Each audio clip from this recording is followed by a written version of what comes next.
All right, since everyone can surely see by now without any doubt that words are energy, then to fall back on ordinary intelligence, like they have in the city, then you also know this, that all energy is interchangeable with matter. Thus, words have got to be matter. Furthermore, you also, all of you know this, I'm not debating it,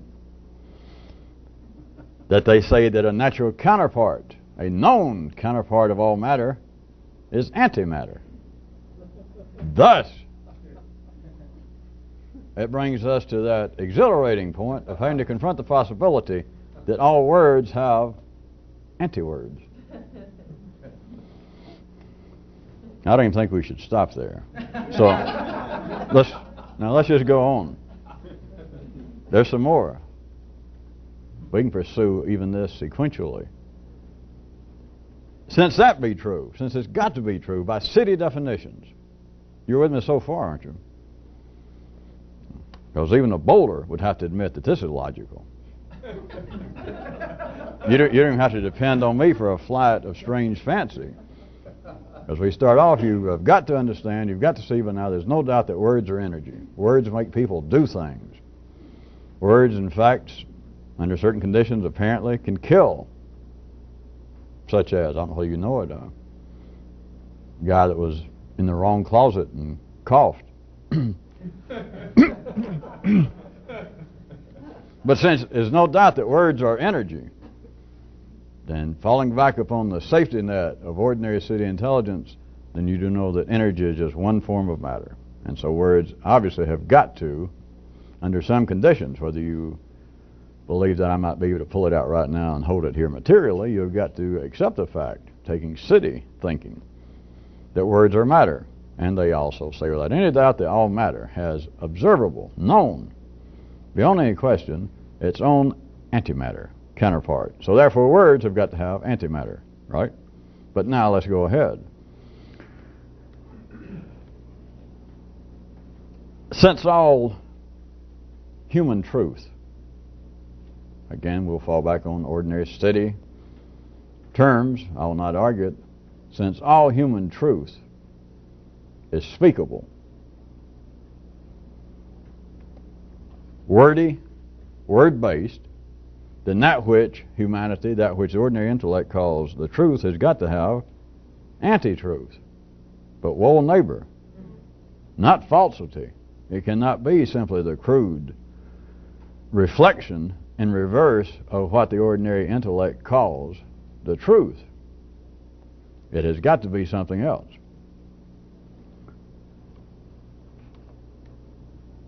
Anything that could be listed as an antonym for a word would not begin to cover what would be the anti-word.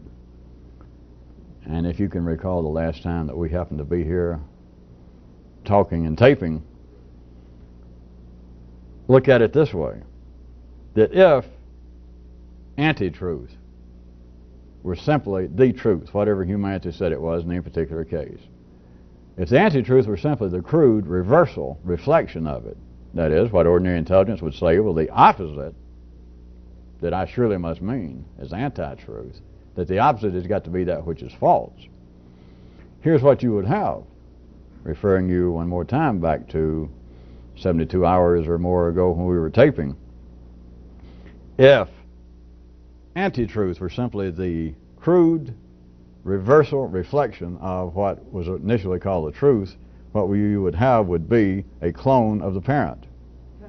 You would not have a variation. You would have that which was an example of inbreeding.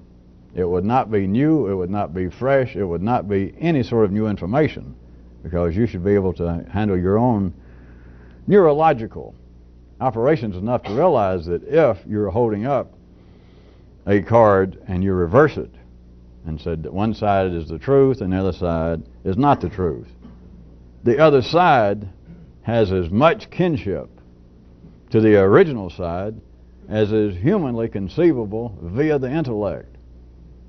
They are inseparable. You would have to see that the reflection, if you reverse it, if you say that it's true that this is up. And you say, well, the anti-truth, if that's true, then the truth has got to be that that's not up. But that is a direct asexual reproduction of the first one. Well, sure, it's reversed. But you can look at a kid, let us say in those beautiful cosmopolitan mountains of East Tennessee, that looks like he might have trouble pointing to his nose, and he is not going to be far removed from his parents. We're not talking about that you're suddenly going to see his parents and that they look like, you know, Robert Redford and Elizabeth Taylor or Alfred Einstein and Eleanor Roosevelt. If something, I'm hoping that you recall some of what we were talking about last time we were taping. If it is simply the reproduction, and it is absolutely true at the most simplistic physical level, and it becomes even more so true as the organisms in question become more complex, such as man and such as man's intellect, that if you were dealing with simple reproduction, asexual or even sexual, that was just direct reproduction, you're dealing with that is dangerously close to cloning. You would be dealing with that is going to, even dealing with sweet peas, snap beans, and other low forms such as attorneys and just ordinary people. You're dealing with that which is going to bring out the weakness. There would be no vitality encouraged in the reproduction. You have got to have variation. That's where the strength is. Do you see that anti-truth has got to be something other than reversing this? Because that is non-variable reproduction. Surely I don't have to do hand gestures 102 much with this. That you people have got to, or else God knows why you keep listening to this, to understand that the ordinary opposite of anything, to say, well, I know this is true, and somebody comes right along and says, well, I know that's false. But now you have got to understand that you cannot dance much closer than that. I might as well go ahead and use the example of the Lambada, since it seems as though its half-life is going to be about 2 weeks and be gone and forgotten.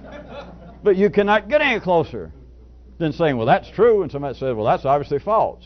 Right! Now you're getting somewhere. One is a clone of the other. It doesn't matter which came first. If somebody said, well, that's not true, and another person comes along and says, well, that's true. It amounts to not much more in a non-somatic or a non-material way, not much more than a reversal, an asexual cloning. It is not any stronger. Can you see it that way? If we're looking at the idea as being a strain, a family, a couple, a unit attempting to reproduce itself, then if it simply reverses itself and gives a mirror image of itself, at the very, very least, it is no stronger. You've got to understand that. To say that one thing is true and to reverse it, or to take another view that says, well, that's not true, the best you have got is the same strength, the same vivaciousness, the same vitality. And that's being charitable, because normally what you've got is it is weaker, but it is certainly not stronger. The opposite of one thing is not any stronger than the original. The reflection of anything, it simply cannot be. That is not the way things work at the 3D level. So if there are such things as anti-truth, anti-anything, speaking now in the field of speech, words, then it has got to be something other than the reversed reflection. It is not the opposite. Should we take a small second out again and let some of you on your own go, well, if I'm pursuing this or along certain lines, then that would explain a lot. I mean, a lot. Damn near everything. Well, from a certain view, because it shows that what every idea anyone has, that any person has ever had, any institution seems to represent, if the idea was alive, it had what? Not warts. No, it had opposition. There was some other person, some other group, some other institution who said that their ideas, their whole belief system, their principal belief system, to separate them one by one that they believed, that they could point out, simple order, that everything they believed, or that some things, it doesn't matter, are wrong. But what they're offering is not a stronger version. They have not improved the race of this particular idea. The reversal of it, the naysay of it, is no stronger.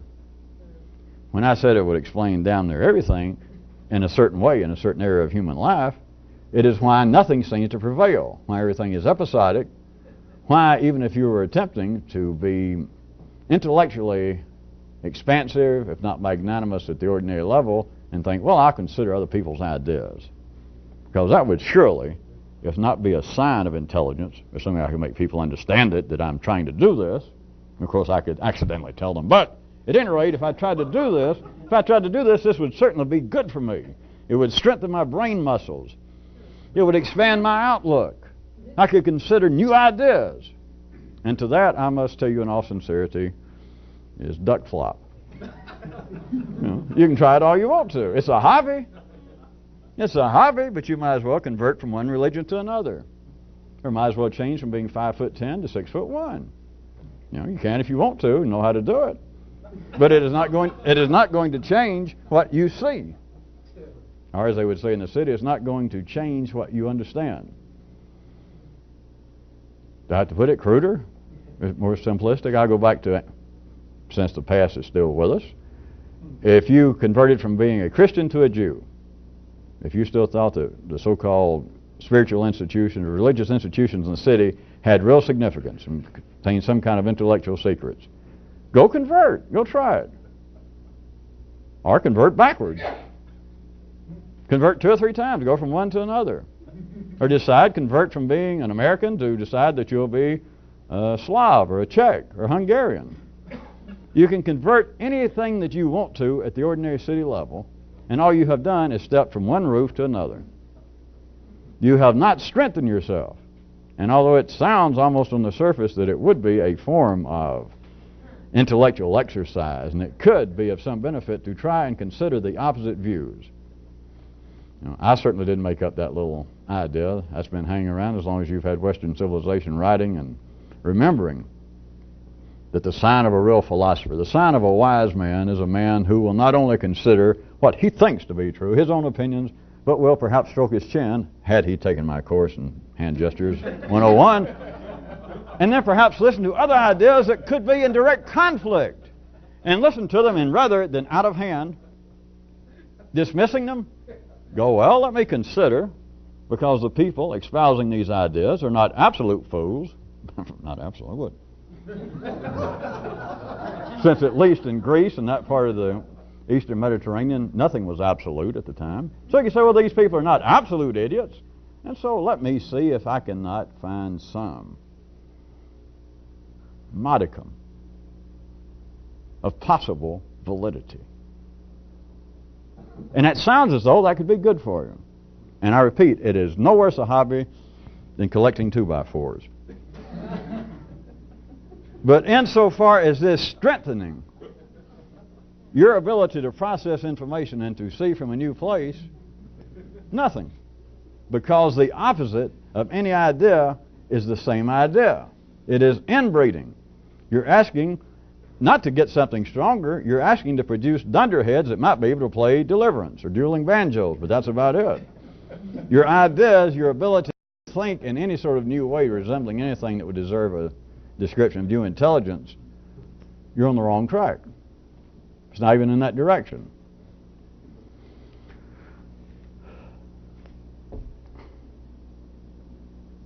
As I was standing here before the service started and the choir was singing, wrong day. I was going to think of an example. Wrong occupation, wrong place. Sometimes I get tired and I confuse being here with my ordinary job over at McDonald's.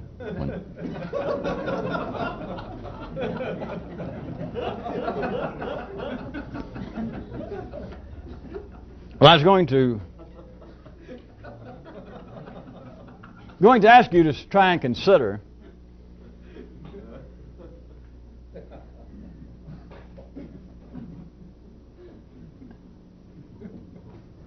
there is an extraordinary, that is, out of the ordinary, out of the sequential line of ordinary thought, way to see that some things that apparently would be direct opposites are actually a whole other structure. Not a known structure. When I tell it to you, it's not going to be when I say a whole other structure, you're going to go, oh, well, that's sort of like so-and-so turned backwards. No, structure is not even the word, so I'm going ahead and do it, phenomenon. But the examples, the one I thought about that at least will catch your attention, I assume, because it has to do with XES.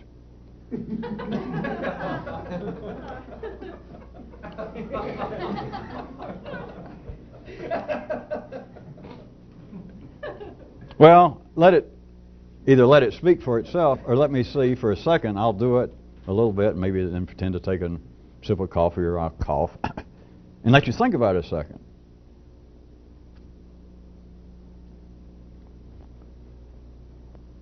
Because, all right, here we go. I won't say anymore. I'll give you the example, the beginning of it. Fairly crude fashion, what I'm going to describe, but not absolutely untoward, undeserving, and not sans any validity. To wit, women are like sexual all over. Everybody knows that, don't you? Yeah. You nibble around, just feet, ankles, neck, ears. And a woman is like sexual all over, just anywhere. A man is sexual, a real man that is, of course, is sexual in one spot. One spot.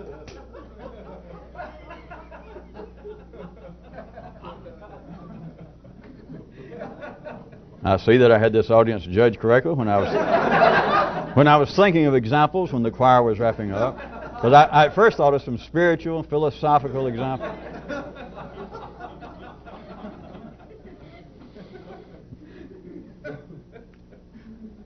All right. Now what I just said, now take it truly, topographically, because all of you know there is real validity to that. Now, I'm not going to start bringing up my own possible exceptions. But men in general would quite agree and just say, yeah, I'm sexual in one spot and you can skip the rest. And a woman would say, and you guys go, well, where would you like for me to kind of stroke on you or kiss you? Or, it doesn't much matter. Just take a shot. All right. You got the example. Now, consider by every three-dimensional, topographical, reasonable, what I just said, you know it's valid, but now think about it a second. That the two examples that I just gave would seem to be in total opposition. That is, in the first example, we have, in the case we're talking about a human, but I could change it to something else. I could call it a world. I could call it a topographical structure. And then instead of sex, I could call it the dynamic X. That to get the dynamic X functioning with this first example, with world X, you can stroke it, you can touch it anywhere. And with the other one, instead of man, I could say world Y. It is one spot. Now that would seem, think about it just a second, to be absolutely the opposite of one another, and yet you could take either one and successfully argue that it is the most efficient.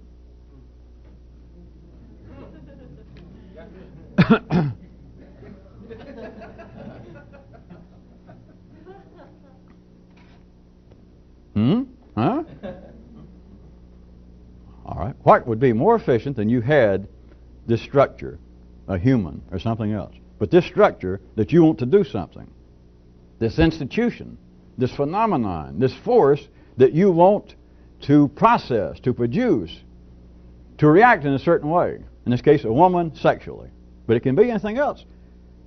Could you not argue, if I say, what would be the most efficient way to do it? And you say, well, the most efficient would be wherever you put in info, wherever there was input made to this structure, to this system, to this dynamic.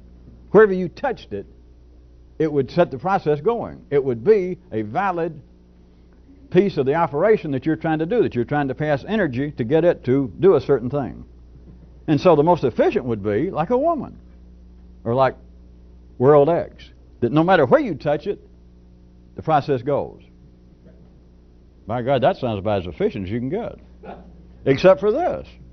If we turn around and say, wait a minute, how about the other example?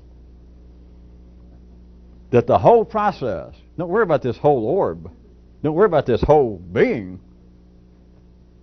With man, with planet Y, one spot. Forget all the rest. You don't have to look around or think, well, any indecision about, well, will it actually work no matter where I put in the info or no matter where I touch her? The man, there's no doubt, over planet Y. One spot, you go, bzzz, and there it is. God Almighty, is that efficient? But wait a minute. It can't be both, can it? Do I have to cough and sip again?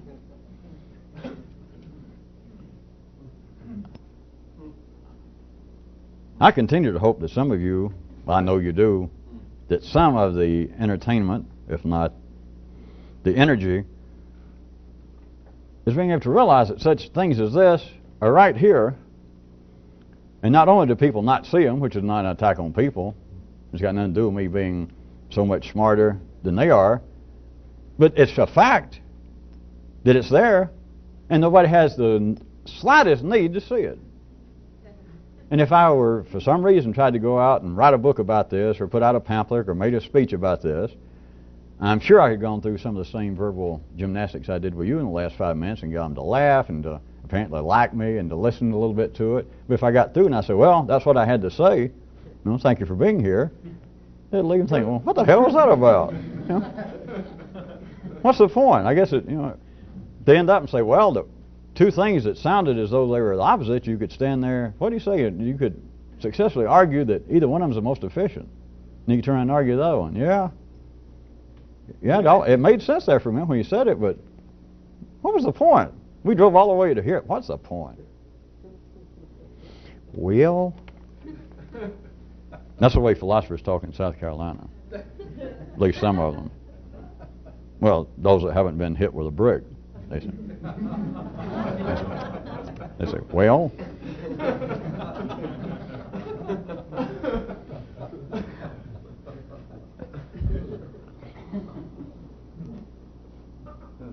I will plead one more time to think about the topography of life itself. That again, I'll assume that all of you have some passing clear awareness that amongst any other descriptions that you might place on man is an energy transformer. He is part of a food chain. Even good old Greenpeace ecologists out attempting to waylay and kick loggers in the heels, even they know that. But now you people should understand by now that man is also a part, a singular part of a verbal food chain, of an energy chain that is outside the material realm. Very important, to say the least, to this planet. Take that part away, and we would have as our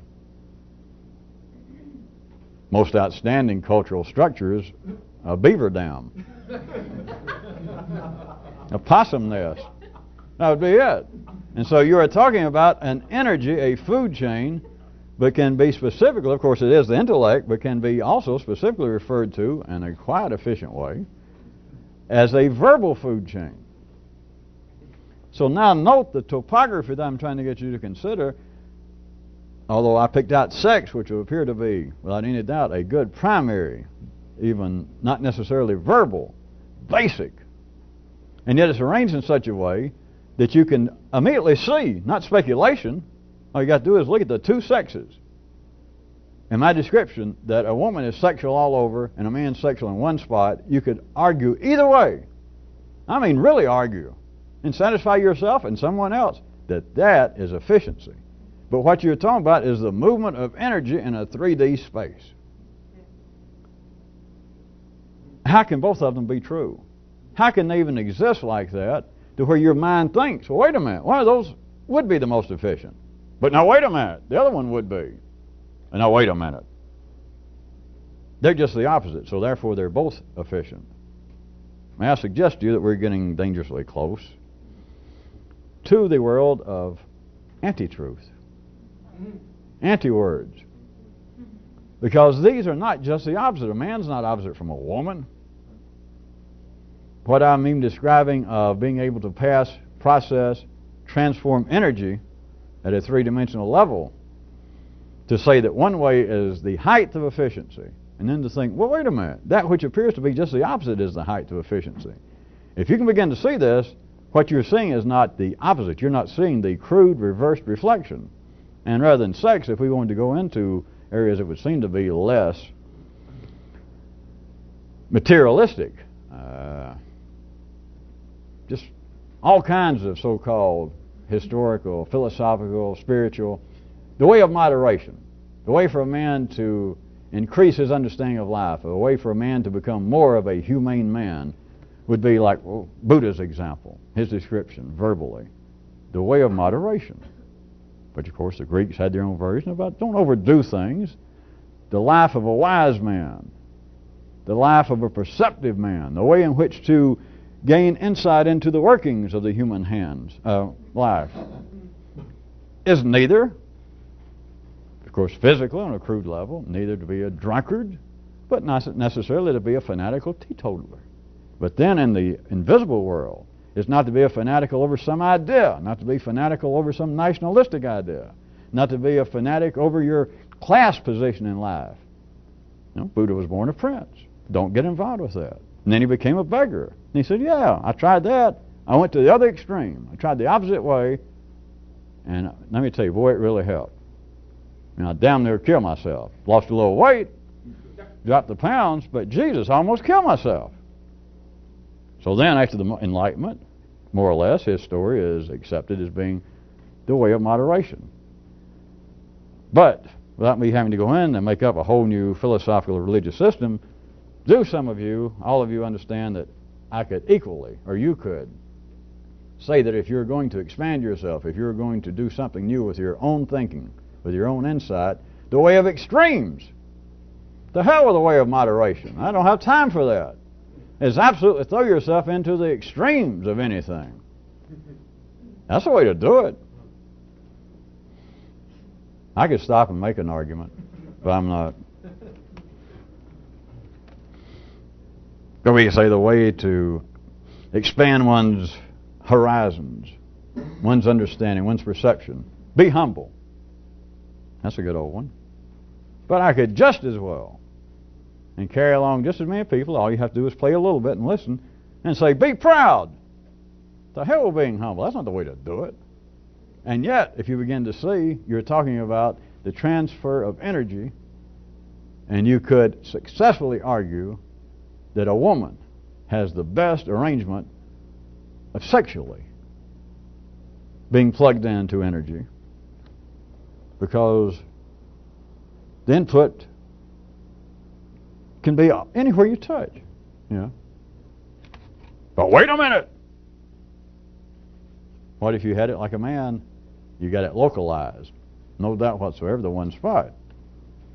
But then if you see that that is not the opposite, one is not the opposite of the other, one is not the reflected, crude reversal of the other. If it were, then at a physical level, by the way, men and women would be reproducing clones. There would be no freshness to the human race. There would be no vitality. The race would not be getting stronger. And regardless of what the doctors on the talk shows tell you, but now you know, they can bemoan good old McDonald's and all the fat and the cholesterol they want to, and those same doctors are taller, their children are taller, healthier, or living longer than the doctors, than the critics, parents, and grandparents. Yeah, but I don't think about that. Yeah, I know. The race gets stronger and stronger. Also on the level that is continually open to attack, also, is apparently the internal world, the spiritual, the intellectual world, whatever the city wants to call it, of man. But it gets stronger. That which can grow will grow. It's not a matter of if. It's not a matter if something is going to grow, is it going to get stronger? The word grow means get stronger. It is not an inbreeding process of involution. It happens, but when it is a dead end. It's not noticed by history. The only way that it might be noticeable to anybody, God, I hate to tell you, is if it's happening to you. If you indeed have a clear perception, if you clearly understand that, wait, there's at least, all right, there is some real involuting going on. Now, if in some way, consider all this very, very parenthetical, but if indeed you're correct, I hate to tell you this, it's you. Because if you got and look around, that is not the mode of human existence. Things are not involuting. Little dead ends, little ideas you have of, by God, that is a good idea. I think I'll collect a 2x4 from every country in the world. And then maybe you go to the bathroom and you come back and you come to your senses and you think, geez, what a dumb idea. I'll go back to my stamps. All right. Then you could look at that 1 second of thinking, I will collect a 2x4 from every country in the world.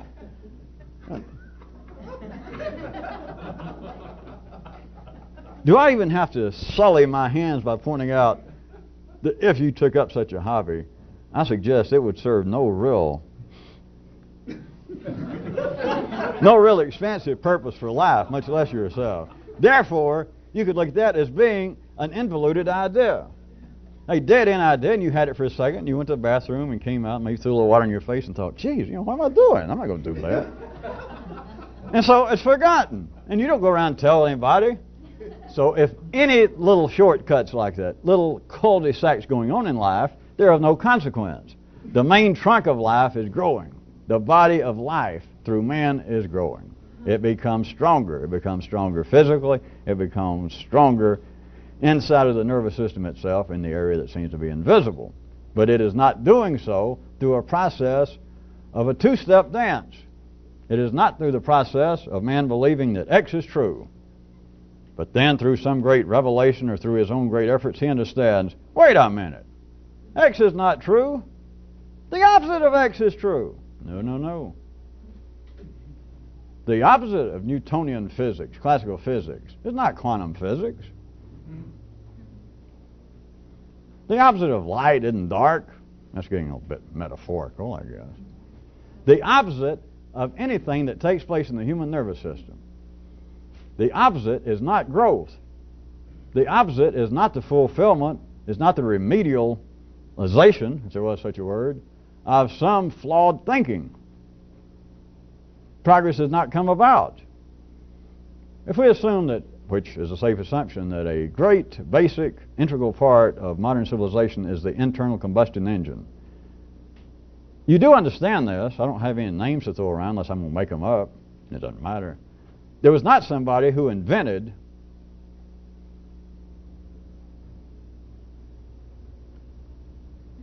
an erroneous, a flawed, a blasphemous, a satanic internal combustion engine. Do you understand? No? Now I go back to the opposite.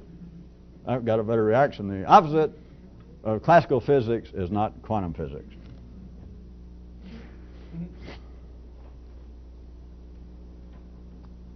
The strength, the expansion, just take the ordinary conception of human progress. Technology is not exempt. I include that, but I'm trying to now to take it into a more internal, invisible area. That which would apparently be, by any exception, any example you want to think of, spiritual, intellectual, it's going to be in the world of the mind. Or if you're still drugged back to the city level, in the world of the spirit. But don't ever let me hear you say that. In the world of the mind. When there seems to have been real progress made, by anybody's description, I won't argue, the progress was not done on the basis that the initial or the previous set of beliefs, ideas, were absolutely, antipodally incorrect. In other words, humanity did not in any way ever have a set, not anything that had any impact enough to be remembered, that there was something over here that was believed. An idea, if it was single enough and important enough, or a set of ideas, of interconnected ideas, that suddenly humanity realized, my God, could we have been more wrong if we tried? What we've done is we had it backwards. And they turned it over, and that was progress. Never. If that happens, you had a cul-de-sac. You had a minor degree of inbreeding. Because there is no strength in a reflection.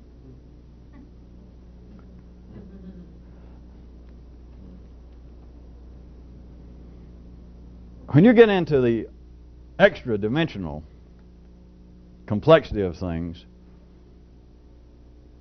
they absolutely defy any stable definition. You cannot look for their antonym, and if I must point out the obvious, that belies any possibility of finding a useful synonym, because there are no stable, useful definitions to start with. So who the hell cares what an antonym is for it, or a synonym? Or to say, well, if such and such is this, maybe you label this green 7, and to you that's your own private code that means you don't care much for that. Then you would assume that you don't believe in it, or you don't like the idea. You heard that somebody else holds this idea. You're sure that there has got to be an anecdote. There has got to be the antithesis of this. It has its opposite, right? Sure it does. But it is of no more importance. It has no more significance. It has no more stable definition than the initial, than the original, and from your view, faulty one. The reflection of it, the reversal of it, is no progress whatsoever. There is no gain in strength.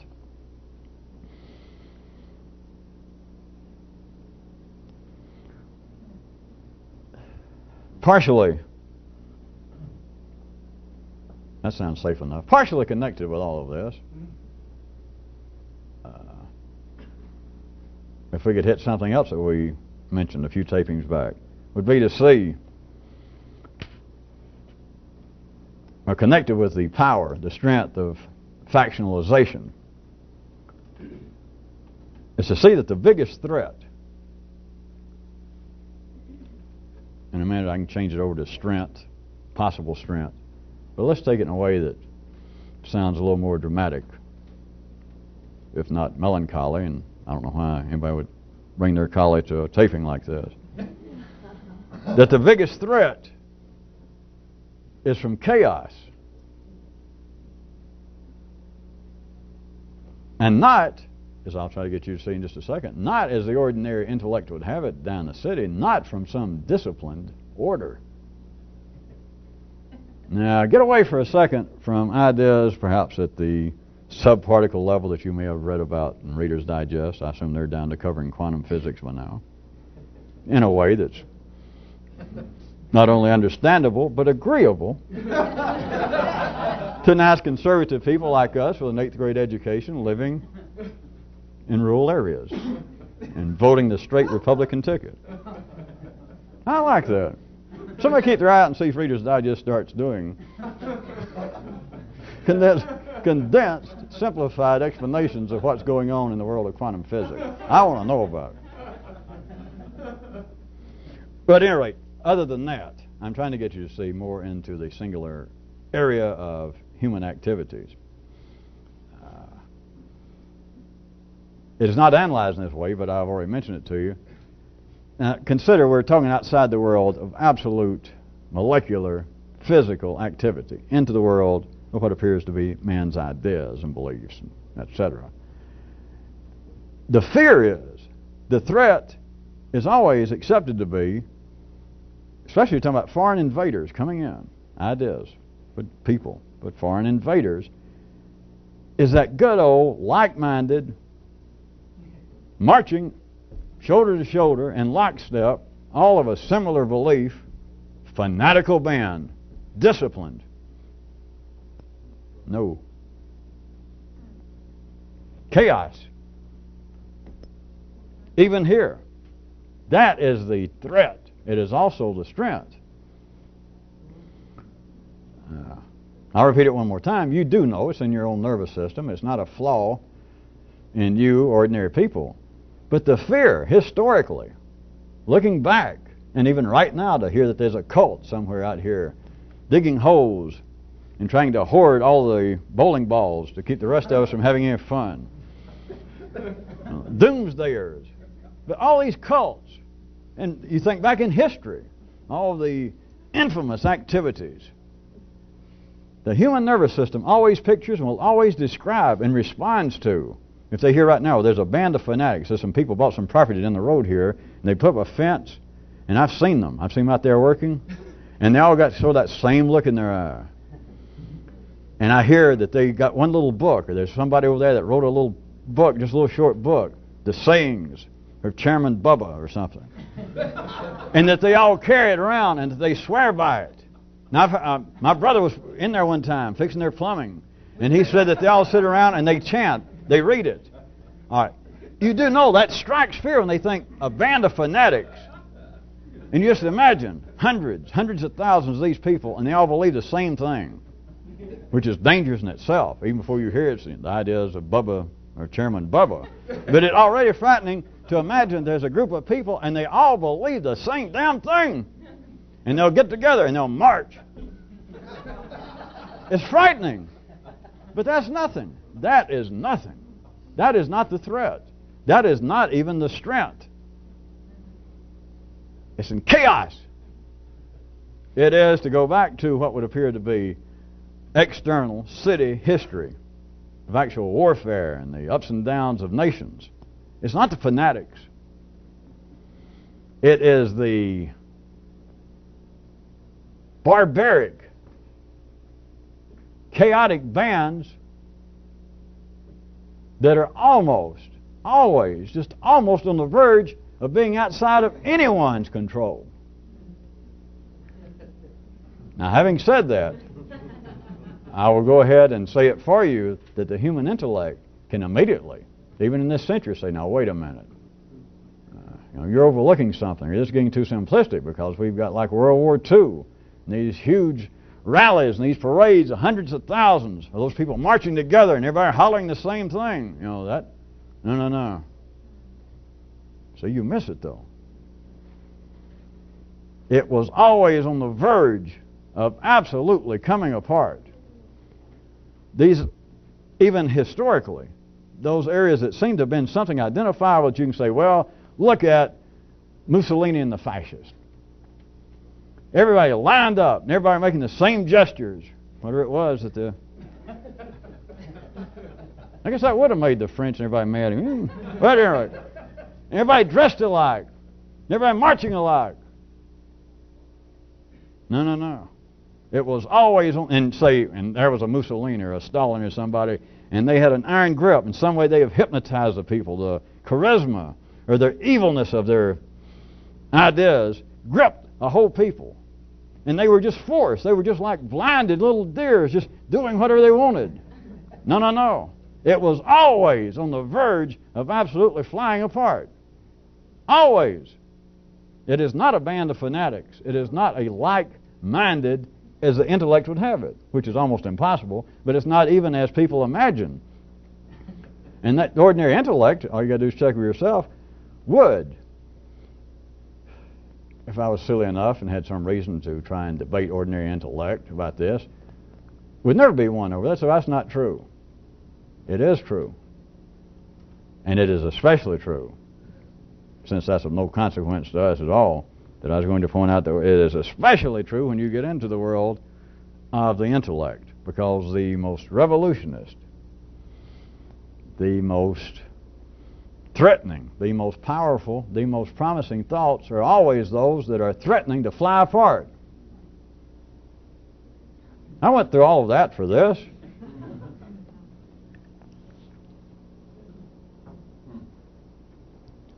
All right, if anybody wants another example that the opposite seems to exist, and I tell you that's of no consequence, what would be the opposite of that?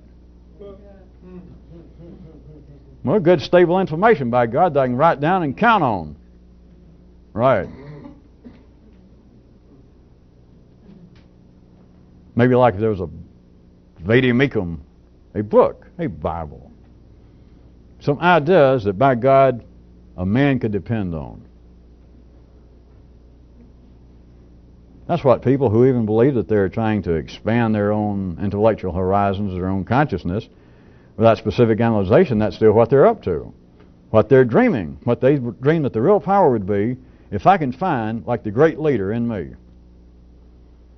that has the truth, that has the charisma, that has the charm, that has the great cosmic force to grab the rest of my people and get them all in line. That they'll just be completely taken, not just by real some fanaticism, you hope, but taken by the validity of my leader's insight. That the truth of what he now knows, what he discovered, simply blinds them in such a way, not a negative way, but simply binds them to the truth. And then I would be somebody. Internally, I would be strong because I would know the truth. You certainly would never have such an idea or word as fanatic ever cross your little mind, but that's what you're describing. And at the ordinary level, it appears to be a quite admirable, defendable attempt. That rather than me having all these wild ideas, and I don't know, should I be interested in politics? Should I even keep up with the news? Do I believe in redistribution of the wealth? Does economics have anything to try to be a more enlightened person?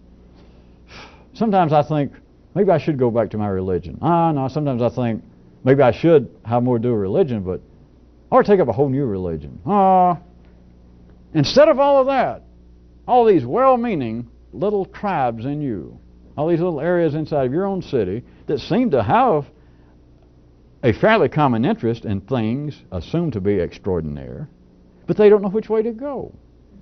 What if I could discover that great secret, the one word, the one sentence, and I would have my own, of course now not some fanatical dictator, but my own great enlightened one will come out there on the balcony and go, blah, blah, blah, blah, blah, blah, blah, blah, blah. And all of my people will sorely swoon. And they'll all of a sudden realize, my God, we finally have been told the truth. And then they would all fall right in, and I would no longer live in the thors of ambiguity, much less in Alabama. But I would know what was going on. No more doubt. It's death. It's murder. It is not strength.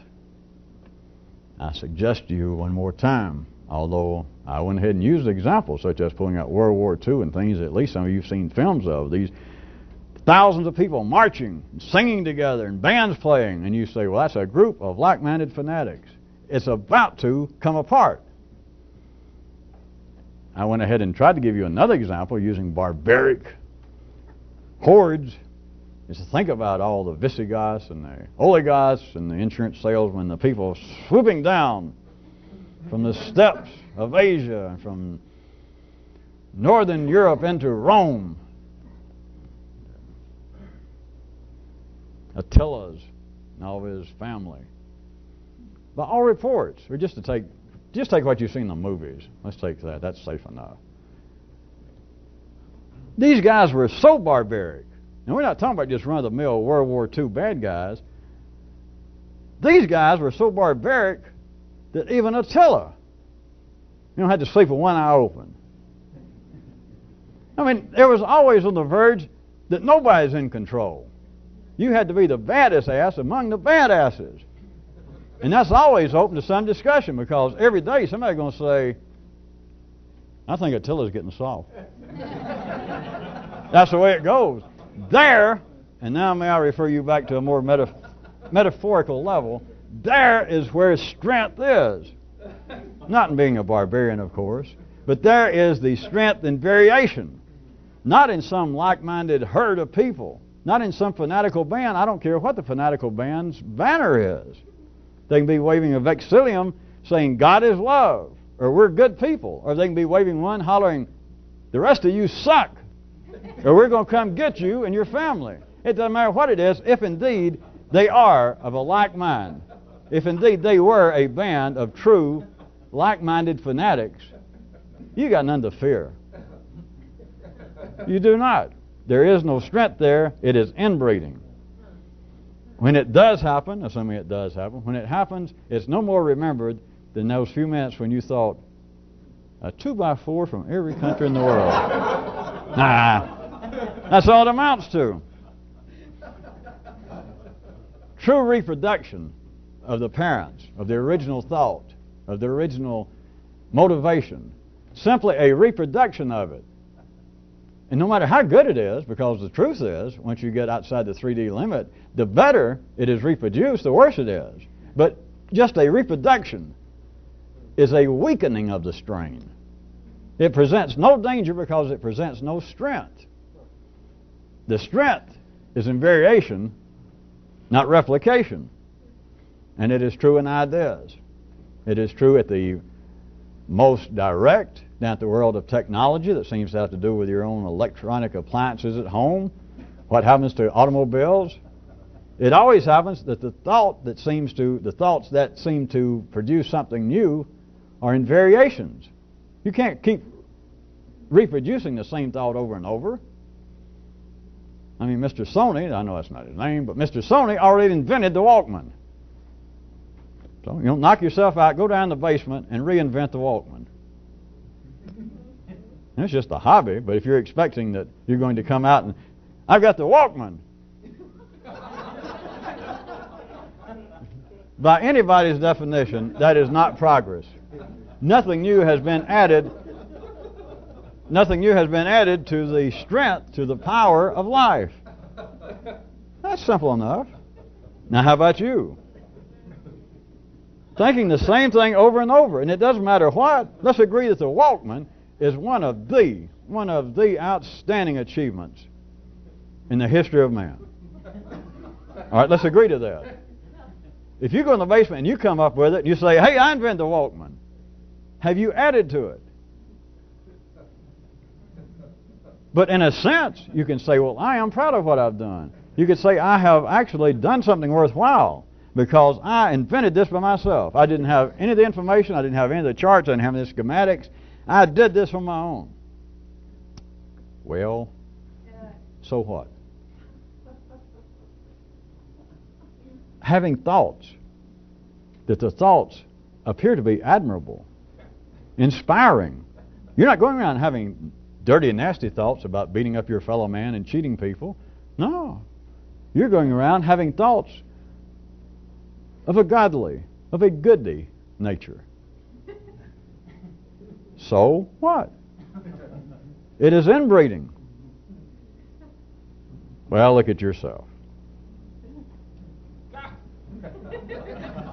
Does it strengthen a person to think the same thing more than once? Now, you could take this last 54 minutes or where it was that I'm going to say no. But we've always got to give the city its due. How about this to show you how misdirected all of this is? In the city, at ordinary levels of intelligence, at high levels of ordinary intelligence, throughout the history of man, is this firm acceptance of such things as a man thinketh, so he beeth.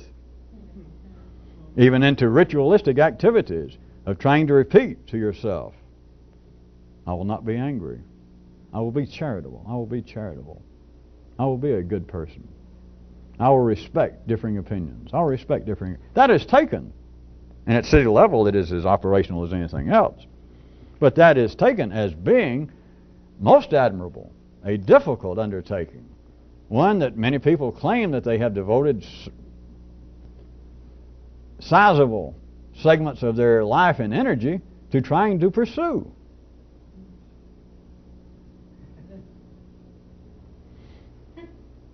How about this? And it sounds fine, doesn't it? I mean, it sounds like it's almost bulletproof.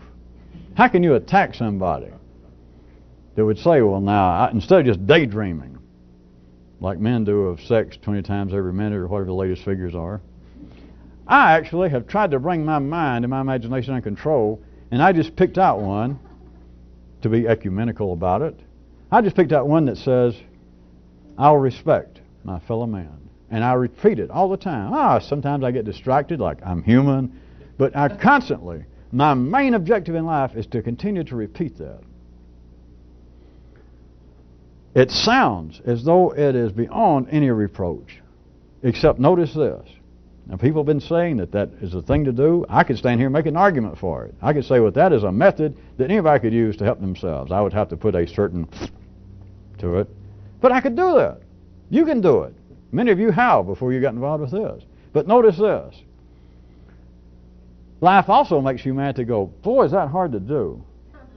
It makes individuals say, I can't do it perfectly. What does that mean? Well, I can't do it all the time. Of course, they can't see this in the city, but I could say, well, if you can't do it all the time, Bubba, you can't do it. But I wouldn't do that. The point is, they are driven to believe that this would be an admirable, a profitable thing to do, and it can't be done. And why? Because if it could be done, it would be a weakening. But as long as you believe, as long as life makes people say that they should be doing a certain thing and can't do it, strength. They're ideas that are always on the verge of flying apart.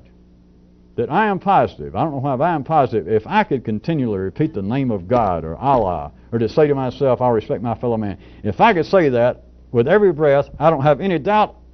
I don't even discuss it. I know I would be a man among men. It would fulfill everything I've wanted to do. Okay, let's take that. Nobody can do it. That didn't give you any sort of hint. As long as you can't do it, do you understand the whole idea? And here we have, let us assume that you believe, you speaking generically, that the person believes that would do it. And they have throughout history, large segments of the last body. But notice, that belief is always on the verge of flying apart because people can't do it. If they could do it, then those same people could start playing do do do do do do do. Dueling IQs.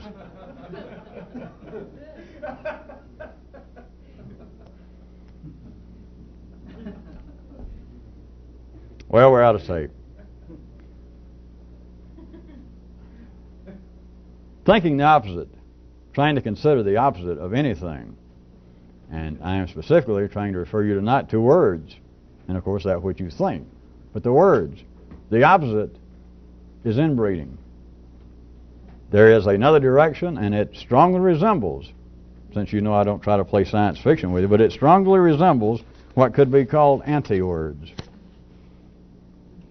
And to take it to that more astounding level of, well, words will eventually, can, represent mortal truth. Then if that be so, still, there has got to be then anti-truth. But it is not the opposite. It's what I said explains from a certain view, damn near everything that humans ever wondered about. That is that, well, all right, everything I know is true. But then there's this stuff that other people say is true that I know is not true. God, what a quagmire. It's not a quagmire. No. It's just the opposite.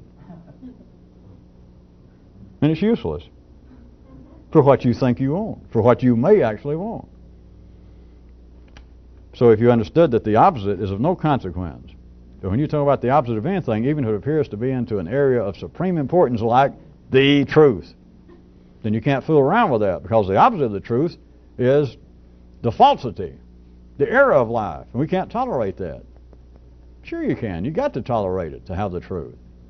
You can't have the reflection of a duck down the pond unless you look over here and there's actually a duck standing on the 3D bank looking down. You can't have a reflection without the duck.